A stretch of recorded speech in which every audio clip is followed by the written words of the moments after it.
साहित्य उत्सव.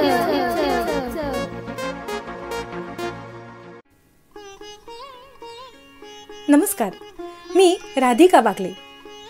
साहित्य उत्सवचा दुसरा वर्धापन दिन आपण मोठ्या जोशात साजरा करत आहोत. साहित्य उत्सव परिवाराने 2 वर्षात हजाराहून अधिक कार्यक्रमांची निर्मिती केली. शेकडो पुस्तकांचं वाचनासाठी आपल्याकरिता प्रसारण केलं. या परिवाराचं काम नेमकं कसं चालतं? WhatsApp, Telegram, Facebook, YouTube, social मीडियाच्या या सगळ्याच माध्यमांवर या परिवाराने आपली उपस्थिती कशी दर्ज केली हे समजून घेणं मोठं इंटरेस्टिंग. आणि त्यासाठीच साहित्य उत्सव परिवाराच्या निवेदिका आणि दिग्दर्शक म्हणून महाराष्ट्रातल्या रसिकांपर्यंत पोहोचलेल्या 2 व्यक्ती आज आपल्या सोबत असणार आहेत. हर्षदा गायकवाड आणि रेशमा मोरे. वर्धापन विशेष मुलाखतीतून आपण त्यांच्यासोबत संवाद साधणार आहोत. तर मंडळी, आता आपल्या सोबत आहे साहित्य उत्सव ऍडमिन टीमची एक ऍडमिन म्हणजे आपली हर्षदा, आणि आपण तिच्यासोबत आता गप्पा मारणार आहोत. हर्षदा, साहित्य उत्सवच्या वर्धापन दिन विशेष मुलाखतीच्या कार्यक्रमामध्ये मी राधिका तुझं मनपूर्वक स्वागत करते. धन्यवाद. तर हर्षदा, आम्ही तुला साहित्य उत्सवची निवेदिका म्हणून वगैरे ओळखतो, दिग्दर्शिका म्हणून वगैरे ओळखतो, पण हर्षदा तुझ्या हर्षदा म्हणून तुझ्याबद्दल आम्हाला सांग ना. अच्छा, मी अहमदनगरची आहे आणि माझा परिचय द्यायचा झाला तर शिक्षण माझं 1ली ते 4थी जागृती अंधकन्या विद्यालय आळंदी येथे झालं. त्यानंतर 5वी ते 12वी अहमदनगरच्या माणिकताई करंदीकर हायस्कूल आणि त्यानंतर तिथेच त्याच ज्युनियर कॉलेजमध्ये करंदीकर ज्युनियर कॉलेजमध्ये झालं. आणि ग्रॅज्युएशन आणि पोस्ट ग्रॅज्युएशन राज्यशास्त्र विषयामध्ये अहमदनगर कॉलेज ऑफ अहमदनगर इथून कंप्लीट केलं. आणि हे शिक्षण चालू असतानाच म्युझिकची आवड असल्यामुळे शास्त्रीय संगीताचे मी प्रायव्हेट क्लासेस केले आहेत. तर त्यामध्ये गायनामध्ये माझं विशारद कंप्लीट आहे आणि सध्या बँकिंगची तयारी करते आहे. क्या बात आहे. बँकिंगच्या तयारीसाठी तुला ऑल द बेस्ट. आणि आता तुझे परिचय ऐकल्यानंतर मी तरी खूप उत्सुक आहे तुझ्याकडून गाणं ऐकायला कधीतरी. तर साहित्य उत्सवच्याच माध्यमातून काहीतरी तुझं गाणंही ऐकायला मिळो. इतर आपला परफॉर्मन्स डे असेल तेव्हा तर मिळतच असेल गाणं तू गात असशील. हो, नक्कीच. आणि युट्यूबलाही बऱ्याच प्रोग्राम्स मध्ये सध्याही माझे गाणे आहेत. त्यामुळे तुम्ही साहित्य उत्सवच्या युट्यूब चॅनलला मला फॉलो करू शकता आणि नक्कीच ऐकायला मिळेल. अगदी. खूप छान वाटलं का ऐकून तुझी संगीताची आवड आणि एकूण राज्यशास्त्रासारख्या विषयामध्ये पोस्ट ग्रॅज्युएशन करणं आणि एकीकडे संगीत करणं. खरं तर दोन्ही खूप वेगवेगळ्या गोष्टी आहेत, पण तू खूप छान त्या मॅनेज करतेस. बरं, मला सांग मग साहित्य उत्सव मध्ये तुझे म्हणजे काय म्हणू आपण प्रवेश कसा झाला किंवा साहित्य उत्सवशी तुझी ओळख कशी झाली? ओके, साहित्य उत्सवचे जे क्रिएटर आहेत मनोज आहेत तर त्यांच्याशी साहित्य उत्सवच्या निर्मितीपूर्वीपासून माझा परिचय आहे. म्हणजे सर आमचे फॅमिली फ्रेंड आहेत असं म्हटलं तरी काही हरकत नाही. माझ्या पप्पांशी आणि फॅमिलीतल्या इतर लोकांशी सरांचे चांगले संबंध आहेत. अगदी. तर साहित्य उत्सवच्या खूप वर्ष आधीपासून आम्ही एकमेकांना ओळखतो. आणि साहित्य उत्सवच्या निर्मितीच्या वेळेसही सरांनी याबद्दल माझ्याशी चर्चाही केली होती. तर मग जेव्हा साहित्य उत्सव निर्माण झाला त्याच दिवशी सरांनी मला सदस्य बनवून घेतलं. त्यामुळे साहित्य उत्सवच्या निर्मितीच्या अगदी पहिल्या क्षणापासून माझा साहित्य उत्सवशी संबंध आहे असं म्हणावं लागेल. तू आता म्हणालीस की त्यांनी तुला आज सदस्य म्हणून साहित्य उत्सव मध्ये सहभागी करून घेतलं आणि मग सदस्य ते ऍडमिन प्रशासकीय टीम मध्ये सहभाग होणं, हा प्रवास कसा होता? ओके, साहित्य उत्सवची सदस्य झाल्यानंतर काही दिवसातच मी साहित्य उत्सवासाठी काम करण्याची मला संधी मिळाली. आणि त्यानंतर दीपोत्सव, पहिला दीपोत्सवचं ज्यावेळेस नियोजन सुरू होतं, जो दिवाळी अंक आहे साहित्य उत्सवचा. हो, बरोबर. त्या काळात मला ऍडमिनशिप मिळाली. दिवाळीच्या शुभमुहूर्तावर. हो, दिवाळीच्या शुभमुहूर्तावर, बरोबर. तर त्याच्या आधीपासूनच मी अर्थात काम सुरू केलं होतं. पण ऍडमिनशिप मला तेव्हा मिळाली. क्या बात आहे.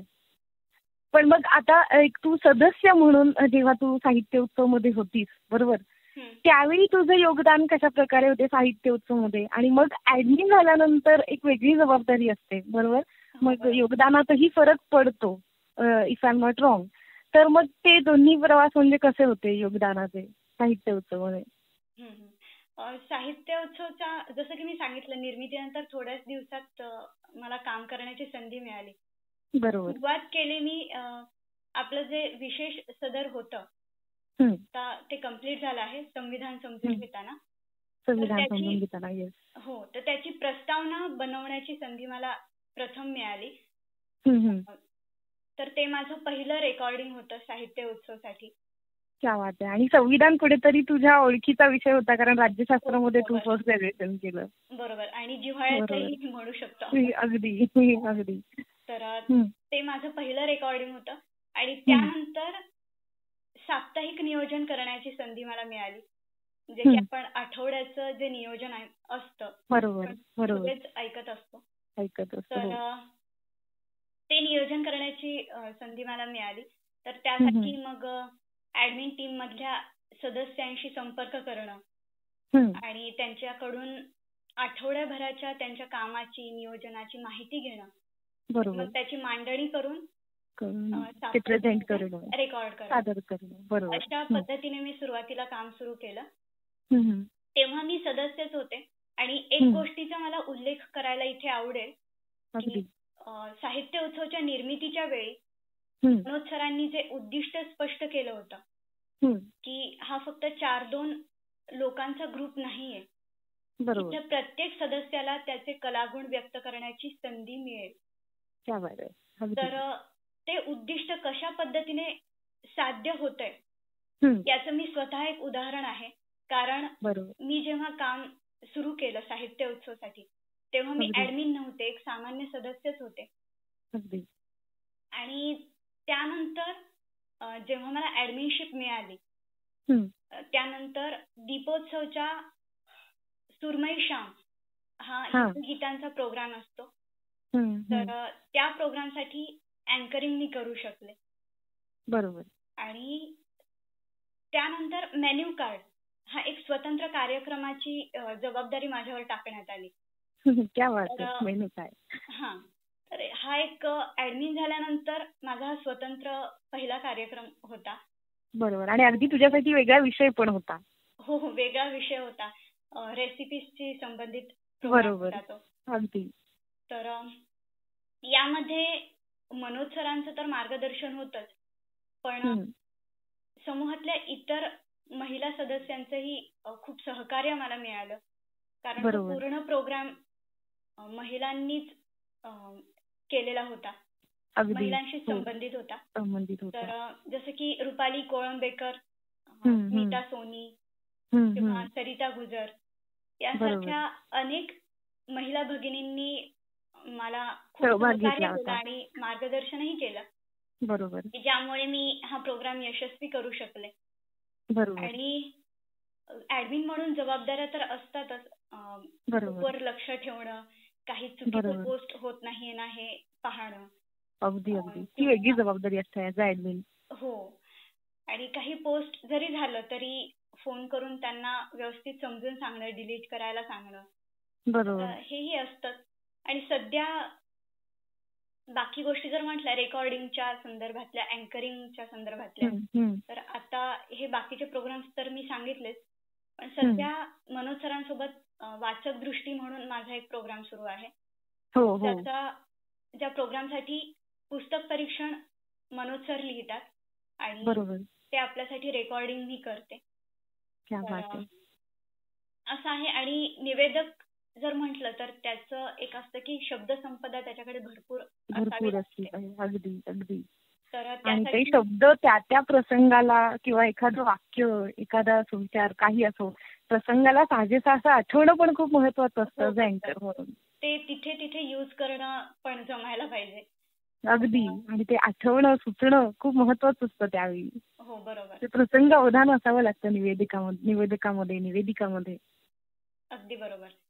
खरंय तर खरंय त्यासाठी भरपूर वाचन करणं बरोबर आणि त्यातून शब्दसंपदा वाढवणं समजा हे तर आलं, बरोबर पण इतरांच्या व्हॉइसना फॉलो करणं, अगदी अगदी आपल्या व्हॉइस मध्ये प्रगती कशी करता येईल यासाठी करता प्रयत्न येईल करणं. खरंय आणि त्यासाठी दुसऱ्या निवेदिकांनाही आपल्याला ऐकावं लागतं. हो, बरोबर. आणि मग बऱ्याचदा काय होतं की अनेक ऑडिओ क्लिप्स आम्हाला रेकॉर्डिंग पण कराव्या लागतात. अगदी तर ते पण असतं न कंटाळता हे. हो ना त्याच्यासाठी एक पेशन्सची गरज असते अगं कारण आपल्याला व्हॉइस रेकॉर्डिंग करताना बरेच कधी कधी अडथळे येतात अडचणी येतात किंवा आपण फंबल्स मारतो किंवा काहीतरी अनएक्सपेक्टेड गोष्टी होतात की आपल्याला ते रिटेक करावं लागतं. हो, खरंय पण ते पेशन्स आणि तो उत्साह कायम ठेवणं खूप महत्वाचं असतं. मग ते तू कसं करतेस ग म्हणजे एखादा सपोज तू अगदी कधी कधी असं होतं ना की अगदी अशी मोठी 2-3 मिनिटाची व्हॉइस क्लिप असेल आणि मग आपण अगदी पूर्ण केली आहे आणि थोडंसंच राहिलंय पण त्या थोड्यामध्ये कुठेतरी माशी शिंकते आणि काहीतरी होतं की आपल्याला ती रेकॉर्डिंग पुन्हा करावी लागते. मग अशा वेळी स्वतःचं म्हणजे असं चिडचिड न होऊ देता किंवा मग तो उत्साह कायम ठेवून पुन्हा ती रेकॉर्ड आपल्याला करावी लागते. मग हे तू कसं मॅनेज करतेस? खर तर ह्यामध्ये मनोज सरांचा खूप मोठा वाटा आहे. कारण हम्म, सुरुवातीला या सगळ्याचा काहीच अनुभव नव्हता अगदी की हे कसं केलं पाहिजे किंवा यामध्ये एक आपण तुम्ही जसं म्हणालात की चिडचिड न होऊ देता बरोबर पेशन्स ठेवून संयम ठेवून हे सगळं करणं.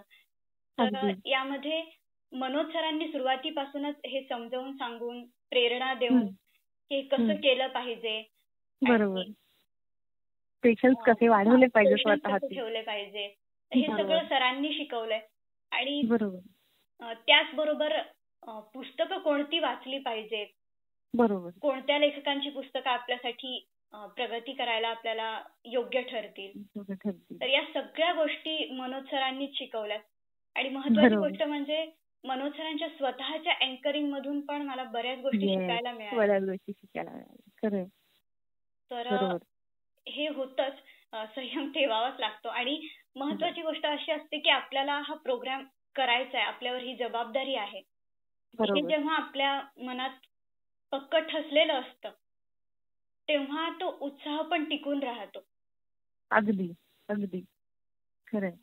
तर हे तर झालं तुझ्या योगदानाबद्दल आणि एकूण साहित्य तुझ्या प्रवासाबद्दल. पण मग आता मला सांग आता तुझ्या आणि साहित्य उत्सवच्या नात्याकडे तू कसं बघते म्हणजे कसं आहे तुझं आणि साहित्य उत्सवचं एकूण नातं? साहित्य उत्सव खरं तर साहित्य उत्सवाने मला काय दिलं किंवा साहित्य उत्सव बद्दल माझ्या मनात काय भावना आहेत, खरं तर माझ्याकडे शब्द नाहीयेत हे सगळं व्यक्त करण्यासाठी. पण खरं सांगायचं तर मी एक संकोची स्वभावाची मुलगी होते आधी, की पटकन कोणामध्ये मिक्सअप न होणं, अनोळखी व्यक्तींशी पटकन संवाद न साधणं, बरोबर अशी मी मुलगी होते. पण आता साहित्य उत्सवच्या कामासाठी किंवा वेगवेगळ्या कार्यक्रमांचं नियोजन करण्यासाठी मला अनेक अनोळखी व्यक्तींशी बोलावं लागतं, त्यांच्याशी डील करावं लागतं. बरोबर. हा आत्मविश्वास जो आहे तो साहित्य उत्सवमुळेच मला मिळालाय. हा खूप मोठा बदल आहे माझ्यामध्ये झालेला. आणि तो मला जाणवला ग कारण आता तू आणि मी असं बोलतो आहोत तर मला कुठेही वाटलं नाहीये की तू मला ओळखत वगैरे. आणि तू आधी अशी होतीस, आता तू सांगतेस तेव्हा मला असं वाटतं की अरे हो का हर्षदा अशी होती की कोणामध्ये मिक्स नव्हती होत. हा तर हा खूप मोठा बदल आहे. त्याचं खूप मोठं श्रेय खरं तर साहित्य उत्सवला आणि मनोज सरांना पण आहे.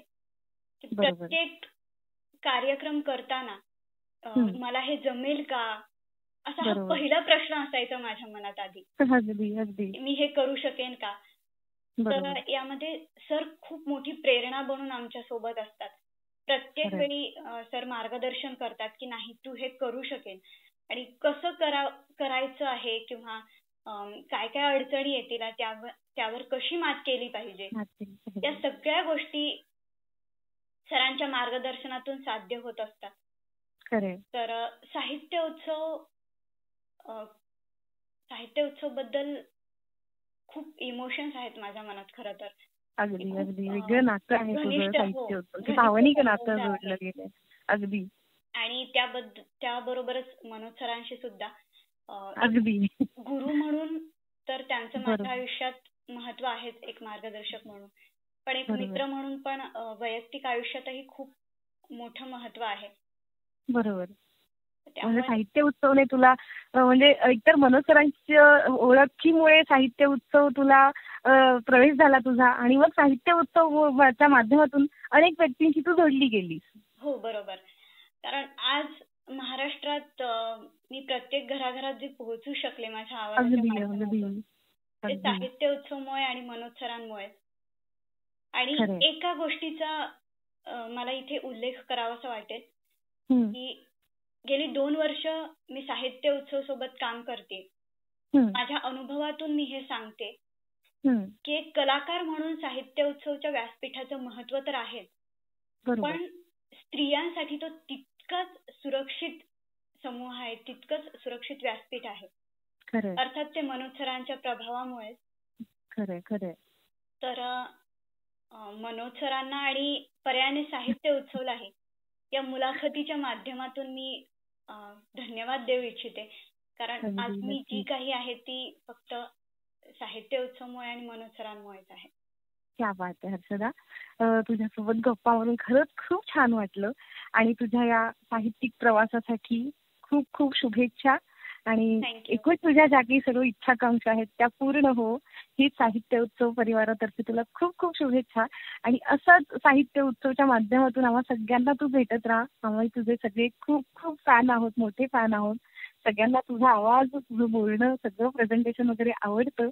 त्यामुळे असंच तू आमचं मनोरंजन करत राहा, आणि आमच्यासोबत गप्पा मारल्यास साहित्य उत्सवच्या या वर्धापन दिनाच्या निमित्ताने त्याबद्दल तुझे खूप खूप धन्यवाद. ओके, धन्यवाद.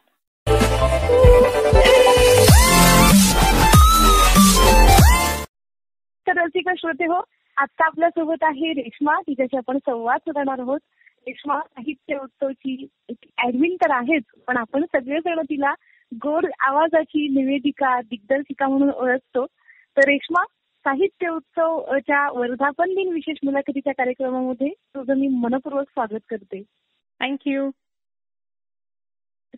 तर रेश्मा, जसं मी आता म्हणाले कार्यक्रमाच्या सुरुवातीला की तू एक गोड आवाजाची निवेदिका म्हणून तुला सगळेजण ओळखतात साहित्य उत्सवच्या माध्यमातून. पण मग रेश्मा वैयक्तिक नेमकी कुठची, काय करते, हे आम्हाला सांग ना. पुणे जिल्ह्यात राजगुरुनगर तालुक्यामध्ये एक छोटंसं खेडेगाव आहे माझं, कुडे, आणि तिथे राहते मी. माझं शिक्षण 10वी पर्यंतचं शिक्षण माझं NSVM जागृती अंधकन्या विद्यालय आळंदी देवाची इथे झालं. त्यानंतर 12वी मी वाडिया कॉलेजमधून पासआउट झाले, आणि नंतर मी ग्रॅज्युएशन पूर्ण केलं मुक्त विद्यापीठातून परीक्षा देऊन. त्यानंतर ग्रॅज्युएशनचा तुझा विषय कोणता होता? म्हणजे हिस्ट्री. हा, हिस्ट्री स्पेशल होता. आणि त्यानंतर मग 5 वर्ष मी प्रायव्हेट सेक्टरमध्ये जॉब केला. ओके. हा. आणि त्या व्यतिरिक्त मग तुझे काही छंद वगैरे? छंद वगैरे म्हणशील तर तसं काही ऐकायला वगैरे आवडायचं, कथा कविता, किंवा म्हणजे कला क्षेत्रात आवड होती असं म्हणू शकतो आपण. अच्छा, हा, ग्रेट. पण मग हे तुझं म्हणजे छंद वगैरे तर तू आता सांगितलंस की तुला ऐकायला आवडतात, कथा म्हणा किंवा साहित्याशी रिलेटेड, बरोबर? तर मग साहित्य उत्सवशी तुझी ओळख नेमकी कशी, साहित्य उत्सव जोडले गेले? मी आधीपासूनच तसे सरांचे प्रोग्राम सरांना फॉलो करत होते, आणि 22 मे 2000 सरांना, हा बरोबर, मनोज सरांना बरोबर. आणि 22 मे 2020 रोजी तेव्हा साहित्य उत्सवची स्थापना झाली. त्या दिवशीच सरांनी मला जॉईन करून घेतलं. म्हणजे मी अगदी पहिल्या दिवसापासून समूहाशी जोडले गेले आहे. तेव्हा तू आज सदस्य म्हणून जॉईन झाली असेल? हो, सदस्य म्हणूनच, हो, मेंबर म्हणूनच. आणि जॉईन केल्यानंतरही सुरुवातीचे 3-4 महिने मी जरा शांत होते, सगळं काही ऐकत होते, अनुभवत होते आणि सरांना फॉलो करत होते, आपल्या इतर कलाकारांना वगैरे. आणि जेव्हा साहित्य उत्सवचा पहिला दिवाळी अंकाच्या निर्मितीची वेळ आली, तर तेव्हा मला पहिली संधी मिळाली. बरोबर. मनोज सरांनी कॉन्टॅक्ट केला आणि सांगितलं की आपण असा दिवाळी अंक करतो आहोत आणि त्यामध्ये तुला सहभागी व्हायचं आहे. बरोबर. आणि मग तिथून माझी सुरुवात झाली. मग दिवाळी अंकामध्ये कविता संग्रहांमध्ये, 2 कविता संग्रहांमध्ये, एका कथा संग्रहामध्ये पार्टिसिपेट केलं होतं मी. त्यानंतर एका अल्बमचं दिग्दर्शन आणि सूत्रसंचालन पण माझ्याकडे होतं. तर अशी ती सुरुवात झाली माझी तिथून आणि मी जोडले गेले साहित्य उत्सवशी. पण मग तू आधी म्हणालीस जसं की तू सदस्य म्हणून आधी सगळं ऐकत होतीस की कोण काय सादरीकरण करत आहे किंवा सर कशा प्रकारे साहित्य उत्सव मध्ये कथा किंवा आणखीन आपली जे सदर आहेत ते प्रसारित करतात, बरोबर. पण मग तू सदस्य म्हणून असा ऍक्टिव्ह भाग कधी घेतलास का? म्हणजे तुझी एखादी कविता तू सादर केली आहेस? कारण आपल्या साहित्य उत्सव मध्ये एक सेगमेंट असाही असतो जिथे सर्व सदस्य आपलं वैयक्तिक कला प्रदर्शन करतात. मग त्याच्यात तू काहीतरी केलं असेल, बरोबर. त्यानंतर तुला मग दिवाळी अंकामध्ये संधी मिळाली असेल, तर तो परफॉर्मन्स तुला आठवतोय का? तू काय केलं होतं? बरोबर. पहिल्यांदा मी कविता सादर केली होती, कविता पाठवली होती आपल्या काव्य उत्सवमध्ये. 8 सप्टेंबरला मी ती कविता पाठवली होती. ओके. आणि म्हणजे मी ऐकत होते ना की सगळ्यांचे कसे परफॉर्मन्सेस होतात. त्यानंतर सर प्रत्येकाला मोटिवेट करतात.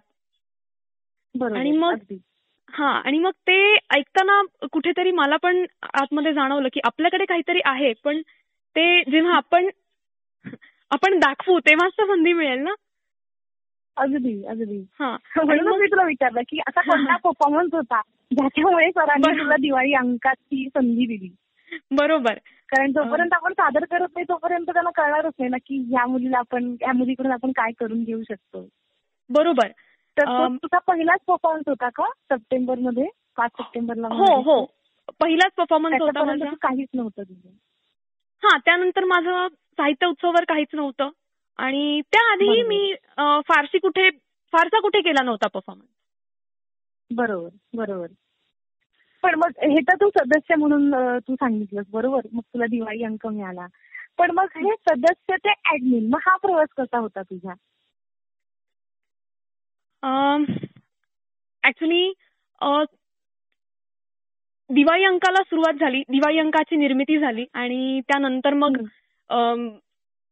प्रचंड यश मिळालं साहित्य उत्सवाच्या दिवाळी अंकाला. श्रोत्यांकडून भरभरून प्रतिसाद मिळाला आणि नंतर मग आम्ही डिझाईन करत होतो नवीन वर्षाचं की काय करायचं आहे 2021 मध्ये आपल्याला.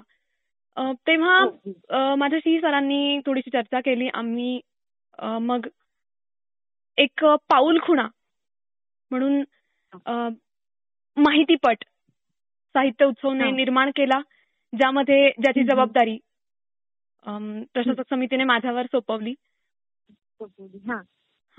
म्हणजे दिग्दर्शन आणि सूत्रसंचालनाची. बरोबर. आणि मग ते करता करता इतर अनेक प्रोजेक्ट हाती आले, जसं की फुलले रेक्षण केलं आम्ही. बरोबर. एक आपल्या दृष्टीहीन दाम्पत्यांचं वैवाहिक जीवन कसं असतं ते उलगडून दाखवण्यासाठी. अगदी. तो एक छान आणि वेगळा विषय आणि वेगळा कार्यक्रम होता, त्याचं सूत्रसंचालन तू केलं. हो, मनोज सरांबरोबर केलं होतं. बरोबर. आणि मग असं करताना इतर काही छोट्या मोठ्या जबाबदाऱ्या घेताना जेव्हा मागचा वर्धापन दिन होता, आपला पहिलाच वर्धापन दिन, तर त्या दिवशी मला फोन आला. ऍडमिन जी मैत्रीणच आहे माझी ऍक्च्युली, हर्षदा, तर तिचा मला फोन आला आणि तिने मला असं सांगितलं की सुरुवातीला मी कॉल रिसीव्ह केला तर तिने मला सुरुवातच अशी केली की रेश्मा, मी आत्ता तुझी मैत्रीण म्हणून नाही तर साहित्य उत्सवची ऍडमिन म्हणून बोलते. हा मी थोडीशी म्हणजे काय झालंय आता एक क्षण की काय झालंय एक क्षण मी शांततेत. आणि नंतर मग तिने मला सांगितलं की अशी अशी जबाबदारी आपण तुझ्यावर सोपवतो आहोत आणि तुला तू ऍडमिन होतेस. हा तर अशा पद्धतीने मग ऍडमिन. कसं वाटलं मग तुला? म्हणजे 1 वर्ष जवळजवळ तू फक्त सदस्य म्हणून सदस्य म्हणून काम केलं आणि मग एका वर्षाने सडनली तुला ऍडमिन बनवलं गेलं. कसं वाटलं तुला तेव्हा? खरं सांगू का राधिका, माझ्यासाठी हे सरप्राईज होतं. म्हणजे असा काहीतरी निर्णय घेतील हे लोक, एवढ्या लवकर घेतील असं वाटलं नव्हतं. म्हणजे मिळेल मला कधीतरी जबाबदारी. हे कुठेतरी आतून होतं म्हणजे की कधीतरी आपल्याला ही जबाबदारी घ्यायची आहे. पण इतक्या लवकर माझ्यावरती जबाबदारी येईल असं मला वाटलं नव्हतं. त्यामुळे माझ्यासाठी ते सरप्राईज होतं खरं तर. आणि दुसरी गोष्ट म्हणजे जेव्हा मला विचारलं हर्षदाने, म्हणजे विचारलं इन द सेन्स तिने मला सांगितलं की तुझ्यावर जबाबदारी आहे. हो. तर कुठेतरी म्हणजे मला आनंद तर खूप झाला होता तेव्हा की आपण कॅपेबल आहोत आणि आपल्याला ती मिळते ती जबाबदारी. म्हणजे आता जे आपण करतो आहोत तेव्हा त्यापेक्षा अधिक काहीतरी आपल्याला करता येणार आहे. तर तर याचा आनंदही होता आणि कुठेतरी थोडंसं मनावर दडपण पण होतं की कसं काय करू शकणार आहोत आपण किंवा कसं जमेल. आपल्याला तर काहीच अनुभव नाहीये आतापर्यंत, फक्त जे येईल ते रेकॉर्ड करून ऐकलं आहोत आणि बोललो आहोत सदस्य म्हणून. बरोबर, म्हणून एक वेगळी जबाबदारी असते. हो बरोबर. तर काय म्हणजे ते एक जरा दडपण होतं. दडपणही होतं, एकीकडे आनंदही होता. हो, दोन्ही होता. असा संमिश्र भावना होत्या त्या. आणि मग मी बोलले हर्षदाशी की मला असं वाटतंय. तर तिने मला त्यावेळेला खूप समजवलं, सपोर्ट केला. तिचे अनुभव तिने शेअर केले. सपोर्ट खूप गरजेचा असतो ना. हो, खूप खूप गरजेचा भावना असतात आपल्या. हो, आणि तेव्हा दिलासा देणारं कोणीतरी हवं असतं. जे तिने तिचे अनुभव शेअर केले की सुरुवातीला तिची मनोवस्था अशीच होती आणि नंतर मग कशी ती रुळली. तर मला तिने तेच सांगितलं की तू करू शकतेस. आणि मग काही नाही, मग सुरुवात झाली कामाला. धीर आला आणि बाकी सगळ्यांनी सुद्धा खूप चांगलं स्वागत केलं. ओके, तू आता जसं सांगितलंस की तू सदस्य झालीस आणि मग तू ऍडमिन झालीस. मग ऍडमिन झाल्यानंतर कसं तुझं योगदान साहित्य उत्सवमध्ये आहे? काय योगदानामध्ये नक्कीच फरक पडला असणार ॲज अ सदस्य म्हणून. एक योगदान वेगळं प्रकारचं तू दिलंस. मग ऍडमिन झाल्यानंतर तुझी भूमिका कशी होती, कशी आहे रादर? बरोबर. ऍडमिन झाल्यानंतर सुरुवातीला तर सेम होतं. सुरुवातीला जरा कमी जबाबदाऱ्या होत्या माझ्याकडे. म्हणजे जे मी काम आधी करत होते तेच माझं कंटिन्यू सुरू होतं आणि तेच सुरू आहे अजूनही. म्हणजे माझ्याकडे तसं प्रोडक्शनचं काम आहे. बरोबर.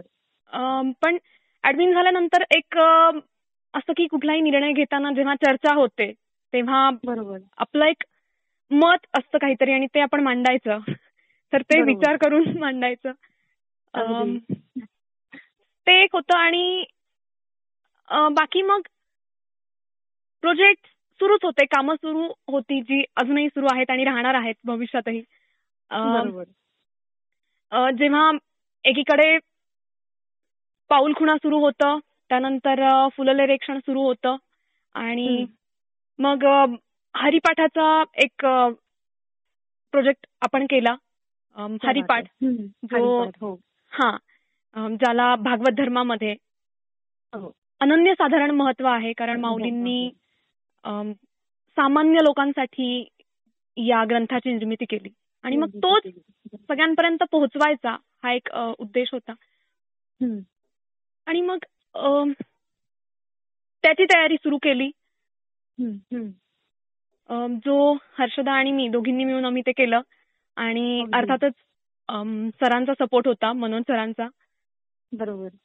आणि तसं बघायला गेलं तर म्हणजे पूर्ण वैविध्यपूर्ण भूमिका होत्या नाही का गं? कारण पाऊल खुणा एक वेगळ्या धाटणीचा कार्यक्रम होता. त्यानंतर सूर्यनिरीक्षण हा एक वेगळ्या धाटणीचा कार्यक्रम होता. आणि मग आता पुन्हा तुझं जसं मानस हरिपाठ हे पुन्हा आणखी एक त्याला धार्मिक महत्व होतं. बरोबर? त्यामध्ये एक निवेदिका म्हणून म्हणा किंवा जेव्हा तो त्या कार्यक्रमाची रूपरेषा बनवताना म्हणा किंवा एकूण ती संकल्पना मांडताना खूप वेगळे पण तुम्हाला जाणवत असेल. बरोबर? हो, प्रत्येक वेळी एक वेगळा अनुभव येत होता. कारण पाऊल खुणा जेव्हा सुरू केलं, खरं तर चर्चा करताना फक्त असं बोलणं सुरू होतं की सरांनी विचारलं की आपण काय काय करू शकतो, तुझ्याकडे काही आयडियाज असतील तर सांग. विचार केल्यानंतर माझ्या डोक्यात फक्त एवढंच होतं की आपण वर्षातले आपल्याकडे आपली संस्कृती एवढी समृद्ध आहे की 12ही महिने सण उत्सव सुरूच असतात, काही ना काहीतरी सुरू असतं. अगदी अगदी दर महिन्याला काही ना काही असतं. तर ते सगळे साजरे झाले पाहिजे आपल्या समूहावर, एवढंच एक डोक्यात होतं. मग ते कसं करायचं, कशा पद्धतीने करायचं हे मला काहीही माहित नव्हतं. मी फक्त एवढंच बोलले की सर हे सगळे सण उत्सव आपण साजरे करू शकतो का? क्या बात आहे. तर त्याला सरांनी आकार दिला, त्याला ते स्वरूप दिलं योग्य आणि पूर्ण म्हणजे काय करायचंय, कसं करायचंय सगळं मार्गदर्शन सरांनी केलं. अगदी हे नाव सुद्धा सरांनीच त्याला सुचवलं, पाऊल खुणा, आणि त्याचं टायटल पण जे शीर्षक गीत होतं. खरंय, खूप सुंदर आणि खूप छान. ते ऐकायला किती छान वाटतं, पाऊल खुणा. हो, पाऊल खुणा.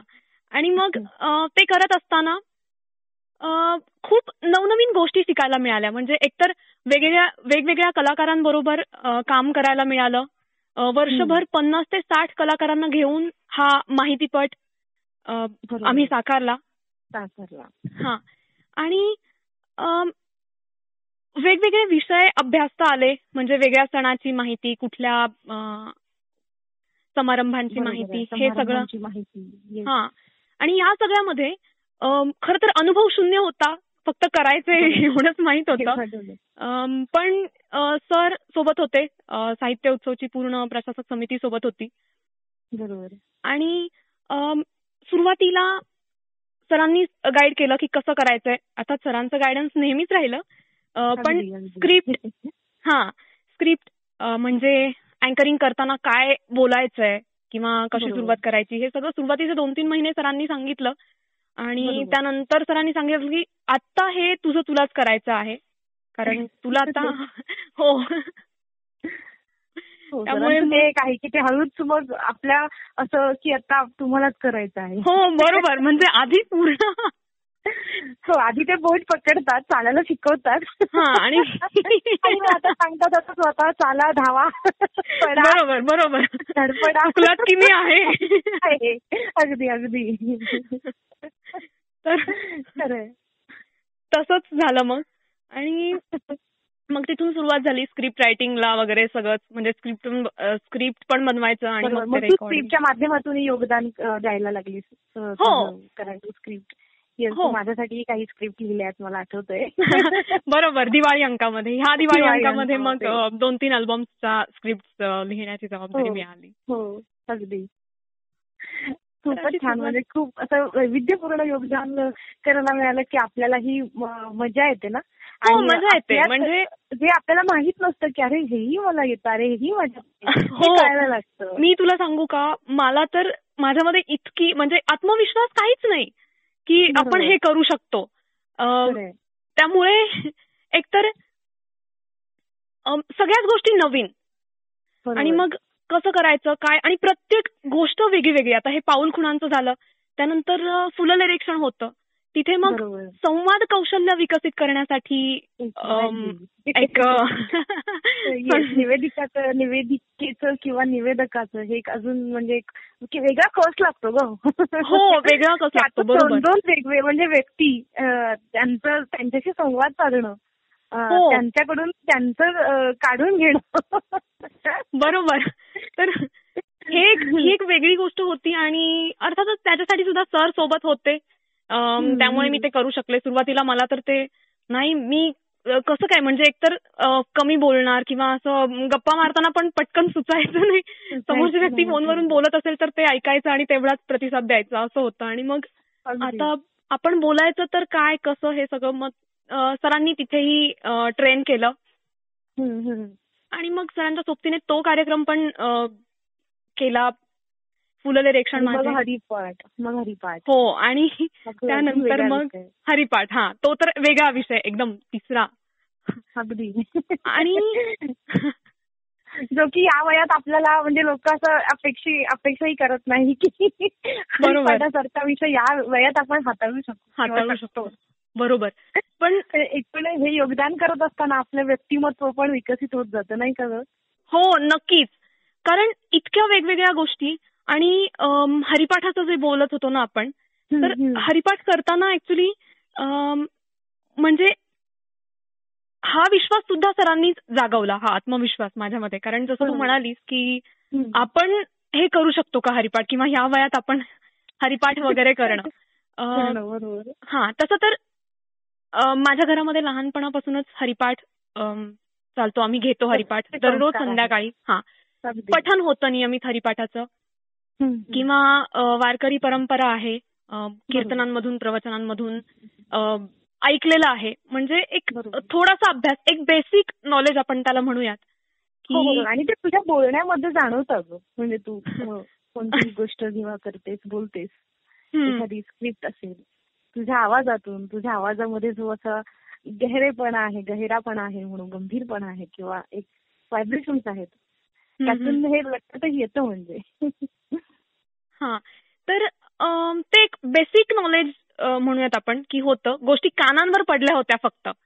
पण बोलताना असाच विषय झाला होता की आम्ही हरिपाठ करतो, म्हणजे घरामध्ये हरिपाठाचं पठण होतं नियम. त्यानंतर सरांनी मला सांगितलं की तू संत साहित्याचा अभ्यास कर. तर मला ते सुरुवातीला म्हणजे म्हणजे ऐकणं वेगळं आणि त्याचा अभ्यास करायचा म्हणजे पूर्ण त्यामध्ये बुडून जाणं. सोपं वाटलं सुरुवातीला की हा ठीक आहे, म्हणजे आपण ऐकलेली आहे. हा, ओळखीचा विषय आहे. कीर्तन प्रवचन काय आपण ऐकलेलीच आहेत, त्यामुळे ऐकू शकतो. पण मला जेव्हा सरांनी सांगितलं की तुला आता आपल्याला आषाढी एकादशीच्या निमित्ताने हरिपाठ सुरू करायचा आहे, तेव्हा मग मी मनातून आदरले की आपण हे कसं काय करणार. म्हणजे ऐकलेलं आहे. हे बघ, एखादी गोष्ट ऐकणं आणि हरिपाठ मला पाठ आहे पूर्ण. हा, पण ते फक्त अभंग पाठ आहेत ना. त्याबद्दल बोलायचं आहे, त्याचा भावार्थ सांगायचा आहे दुसऱ्यांना. तर ते कसं जमणार. तर मी अजिबात त्यासाठी खरं तर तयार नव्हते सुरुवातीला.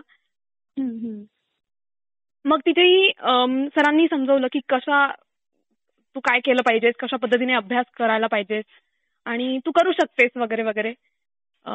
खरं तर हरिपाठाचा पहिला भाग प्रसारित झाला. त्यानंतर संध्याकाळी सरांनी प्रतिक्रिया दिली, तेव्हा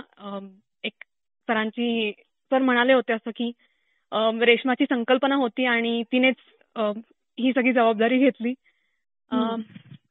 खरं तर हा सरांचा मोठेपणा की ते स्वतःकडे कधीच क्रेडिट घेत नाहीत, ते सगळं करून घेतात आपल्याकडून. बरोबर. हा, आणि नावही परत आपलंच पुढे करतात, असं होतं. पण नंतर जे काही म्हणजे निरूपण असेल किंवा ते मी केलं, नंतर जबाबदारी घेतली, पण त्याच्यासाठी तयार सरांनी केलं.